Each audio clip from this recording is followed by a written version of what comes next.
Pak Afghan border پر شدید tension, دو طرفہ جھڑپیں، دونوں جانب سے بھاری نقصانات کے دعوے۔ پاک افغان سرحد ایک بار پھر کشیدگی کی لپیٹ میں۔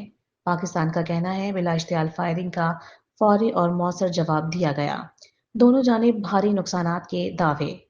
سرکاری بیان کے مطابق افغانستان کی جانب سے سرحدی علاقوں میں فائرنگ کے بعد پاکستانی سیکیورٹی فورسز نے چترال، خیبر، مہمند، کرم اور باجوڑ سیکٹرز میں جوابی کارروائی کی۔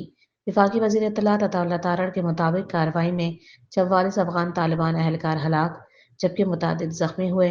جھڑپوں میں پاکستان فوج کے 2 اہلکار جان سے گئے اور 3 زخمی ہیں۔